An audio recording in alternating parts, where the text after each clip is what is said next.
The Milwaukee Bucks just saw their season end in the worst way possible. You just never know when a game is actually over in the NBA. And did we just see the end of Giannis Antetokounmpo's time in Milwaukee? I'm Trevor Lane. This is the Basketball Bulletin. Make sure you subscribe right here to the channel and turn on those notifications. All right, so the Bucks were up a safe lead, 118-111 in overtime. Their season on the line. They've got a comfortable 7-point lead with 35 seconds left. Then the Pacers hit a three. The Bucks turn it over on the next possession. Tyrese Haliburton gets an and one, and next thing you know, it's a 1-point game. Then this happens. Oh my goodness. The ball thrown here. Look, the Pacers, time's running out. Only 14 on the clock. Thrown to Gary Trent Jr., and it slips through his legs. He was all by himself, all alone, and the ball slips through his legs. How does that happen? And Gary Trent Jr. was great. He had 12 points in overtime alone on 4 threes. He was red hot, and the ball goes right through his fingers. The pressure of the moment may have gotten to him there. Now, 11 seconds left in the game. Here comes Tyrese Haliburton to win it for the Pacers. Look at this. Giannis defending him. That's the matchup they wanted. And Haliburton puts an end to the Bucks. He beats Giannis to the bucket and scores. Absolutely unbelievable and complete bedlam in Pawnee as the Pacers eliminate the Bucks. And now there's a lot of questions. Also worth mentioning, there was a little bit of chippiness, some pushing and shoving, nothing too major, but an NBA version of a bit of a fight here between the Pacers and the Bucks, pushing, shoving, that sort of thing. The Bucks clearly not happy, nor should they be, with how their season came to an end. In fact, my guy Ty Windish, who covers the Bucks, summed it up very nicely, saying, upon further reflection, that was easily a top 50 worst Wisconsin sports moment of my lifetime, and that is saying something. Just a statement on how many times things have gone wrong in Wisconsin. Ty also noted the Bucks have to tear this roster down to the studs and hope they've got another chance to build a core around Giannis. Resources are extremely limited, of course, but if you get that chance, you push all the chips in again and invest in athleticism and spacing. It works. Here's the problem, Ty, and we talked about it earlier today when we talked about the Sacramento Kings. When you talk about teams wanting athletic, switchy wings that can shoot. The problem is everyone wants that. Every team wants. Every team is saying the exact same thing. So yes, you could say, oh, just add athleticism on the wings and spacing and shooting and all of that. It's so much easier said than done because every single team is after the exact same thing. And you look at what's going on right now with the cap in Milwaukee. Giannis under contract next year, roughly $54 million, $58 after that, and then a player option for $62 million. So look, if the Bucks just say, you know what, Giannis, we're not going to trade you, we're going to build around you, there's not much Giannis can do.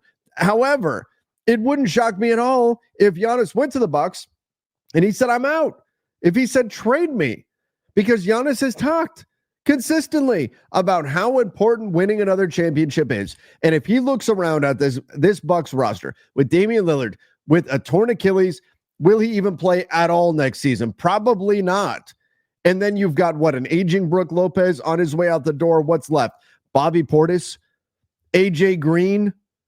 Bobby Portis is even on a player option. Maybe he opts out of that and looks for more money. Kyle Kuzma. That's not getting it done. Those are fine players, but that's not getting it done. That's not going to win you a championship, and you've already sacrificed so much of your future in terms of draft capital.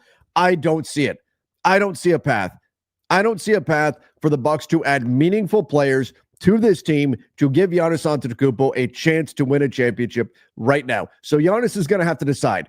He doesn't have to decide today, doesn't have to be tomorrow, but sometime between now and July, Giannis needs to make a decision. I'm either going to stay in Milwaukee and I'm going to be one of those rare players that plays for one team, for one city, for my entire career. And if that's what he wants to do, more power to him. Fantastic. I wish more players did that. That would be great if he decided to do that. However, he would have to do it while understanding that he may very well be sacrificing his chance at winning another championship. That very well could be the cost of such a decision, because right now the Bucks are simply not in a place to add assets and help him compete. Now, or he tells the Bucks, you know what? Let's call it what it is. This isn't working. We don't have the right pieces, and we're not going to get them. We're not in a cap situation. We're not in an asset situation where we can get the pieces that we need. So I need you to trade me. And if he does that, Milwaukee, work with Giannis. Work with him. Send him someplace that he would like to go, first and foremost. Now, of course, the Bucks have to get what they need. And this could actually jumpstart a rebuild for the Bucks. That's the big thing. Jumpstart a rebuild here. Add bunch of young talent, a bunch of picks. This is Giannis we're talking about. He's 30 years old. This is not the same situation as Kevin Durant in Phoenix, where he's 37 years old and he's got 1 year remaining on his contract and he's probably going to push to go to whatever team he wants to go to. No, this is Giannis Antetokounmpo under contract for 3 years.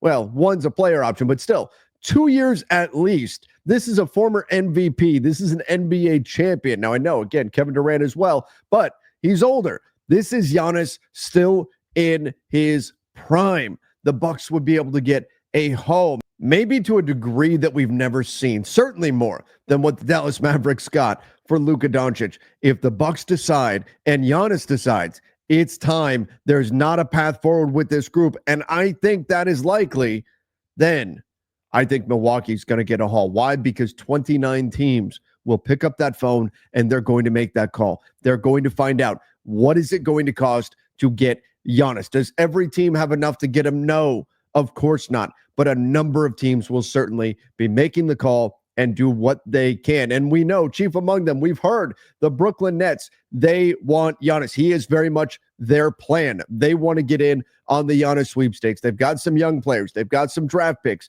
Maybe there's something there. There's other clubs that will certainly get in the mix. Like I said, 29 teams are at the very least going to make that call and find out what it costs. Doesn't matter where you're at in your rebuild. Doesn't matter if you're a contender, you're not. You're at the very least making the call to see, is there a path for us to trade for Giannis Antetokounmpo? So in terms of the market, it's going to be extremely wide. Now, the Bucks, they do need to try to help Giannis and get him someplace where he wants to go. So as a thank you for winning a championship there, get him someplace where he believes he can win. You're not going to flip Giannis and send him to the Washington Wizards and say, hey, you're going to play out the rest of your career on a team, or at least the next couple of years on a team that can't win. You wouldn't do that to Giannis. That's not the way to handle business if you're the Bucks, and I would never expect them to do that. But what you're going to do is you're going to send him someplace that he wants to go, that can win a championship. But you would ask Giannis, hey, Giannis, give us 5 teams. Give us 5 teams you want to go play for, so we at least have a bit of a bidding war here. Let's help each other out. We need to get stuff that's going to keep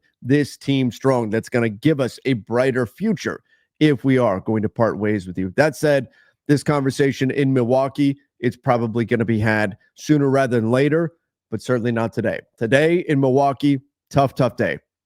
Tough day for Bucks fans. Difficult to see your season to come to an end the way that it did for these Milwaukee Bucks. And in Indiana, they're advancing on to the next round in a finish that they will never forget in Pawnee.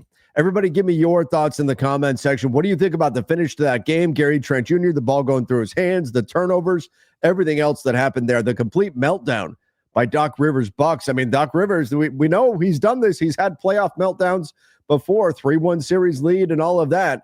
But now to lose up 7 with 39 seconds left in OT, unbelievable. Give me your thoughts on that, and then Giannis's future in Milwaukee. Let me know where you think he ultimately winds up, or does he just stay a Milwaukee Buck? Don't forget to subscribe right here to the channel. Till next time, see ya and stay safe.